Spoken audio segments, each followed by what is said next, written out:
सरकार नाम की चीज़ है ही नहीं। हाँ। कौन चला रहा है इसके पता नहीं है। मिसेस विष्णुदेव साय खुद कहती है मैं सुपर सीएम हूँ। तो ऐसे में इस सरकार के मुखिया कौन है ये पता नहीं है, चला कौन रहा है ये पता नहीं है। तो ऐसे में फैसले कैसे होंगे? तो ये नक्सलियों को मार कौन रहा है? नक्सलियों को तो देखिए,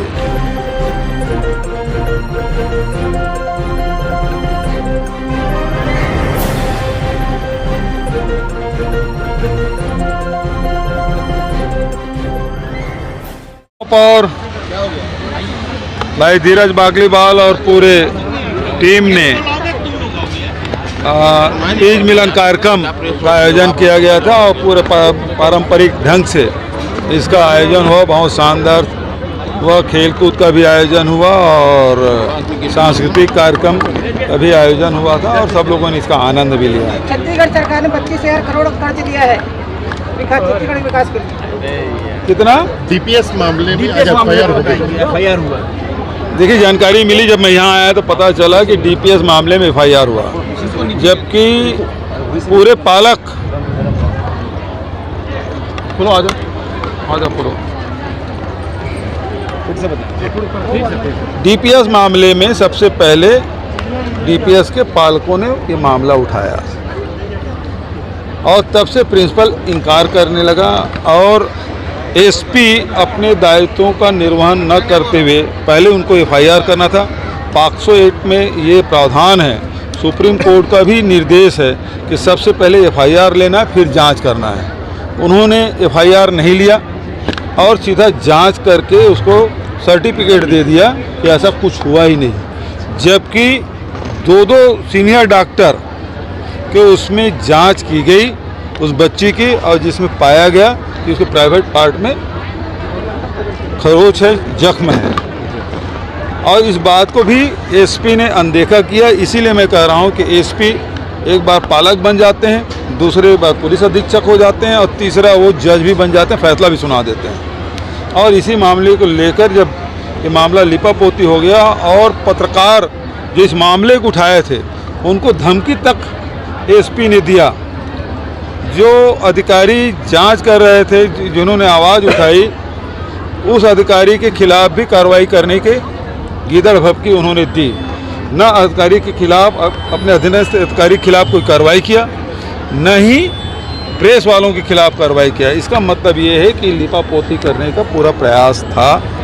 इस मामले में हम लोगों ने प्रेस कॉन्फ्रेंस की और बड़ा प्रेस कॉन्फ्रेंस हुआ। सारे सीनियर लीडर हमारे थे उसमें। हमने ज्ञापन भी सौंपा पीसीसी के द्वारा और अब जाके एफआईआर हुआ है। 5 जुलाई की घटना है। 2 अगस्त को पालकों ने डीपीएस स्कूल का घेराव किया था, वहाँ प्रदर्शन किया था और उसके बाद आज 4 सितंबर को एफआईआर लिया जा रहा है। जब वहाँ के प्रिंसिपल पहले से ही घोषित कर दिया कुछ नहीं हुआ है और यहाँ के पुलिस अधीक्षक ने कह दिया कि इसमें कुछ नहीं हुआ है, तो जो अधिकारी जिनकी जांच करने की जिम्मेदारी थी, कार्रवाई करने की जिम्मेदारी थी, वही पहले से ही मानसिकता बना के रखे हैं कि इसमें कुछ नहीं हुआ है।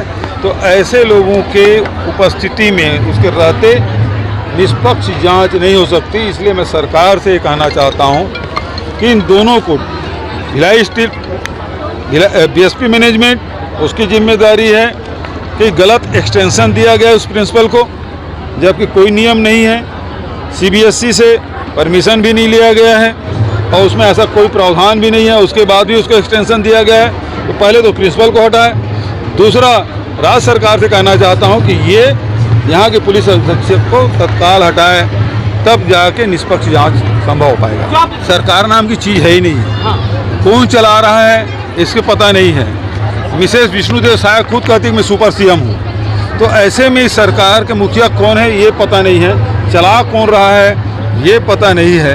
तो ऐसे में फैसले कैसे होंगे? तो ये नक्सलियों को मार कौन रहा है?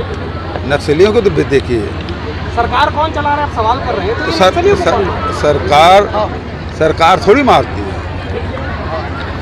वहाँ जो पदस्थ जो अधिकारी और जो जवान हैं वो ऑपरेशन कर रहे हैं और वो ऑपरेट करके नक्सलियों के पीछे धकेल रहे हैं। और ये शुरुआत हमारे शासनकाल में हुआ कि कैंप से निकल के नक्सलियों के मान में घुस के मारने की शुरुआत हमारी सरकार में हुई और तब से वो चला आ रहा है और नक्सली पीछे हैं। जो महापौर का चुनाव आप लोगों ने अप्रत्यक्ष प्रणाली से शुरुआत की थी, अब फिर महापौर के चुनाव आने वाले हैं, क्या आप लोग डिमांड रखेंगे कि चुनाव प्रत्यक्ष प्रणाली से होना चाहिए या अप्रत्यक्ष? क्या कहेंगे? सरकार अभी तक के निर्णय नहीं ले पाई है। पहले सरकार का व्यू तो देखें, क्योंकि हमारा फैसला तो था और हमने उसमें कराया भी। हमने तो बैलेट पेपर से कराया था, ईवीएम से नहीं कराया था नगर निगम के चुनाव। तो सरकार को स्पष्ट करना है कि वो बैलेट पेपर से कराते हैं, अब प्रत्यक्ष चुनाव उसको प्रत्यक्ष कराते हैं। सरकार का फैसला आने दीजिए, फिर हम बोलेंगे। जो कांग्रेस के पूर्व नेता नंद कुमार साहब चुपचाप बीजेपी में चले गए, सदस्यता ले ली, वो भी डिजिटल। भाई बीजेपी में तो ये है कि मिस्ड कॉल में मेंबर बन जाते हैं, है ना। अब उसको वेरीफाई करेंगे। अब नंद कुमार साय को स्वीकार करते हैं नहीं करते हैं वो देखने की बात है। साय जी से बातचीत हुई आपकी? दुर्ग में मेत्रा टाइम्स से मैं हूं लाला सिंह ठाकुर। हमारे चैनल को आप देख रहे हैं तो सब्सक्राइब, बेल आइकन के साथ ही लाइक जरूर करें। हर ताज़ा खबरों के लिए हम आपके साथ बने रहेंगे।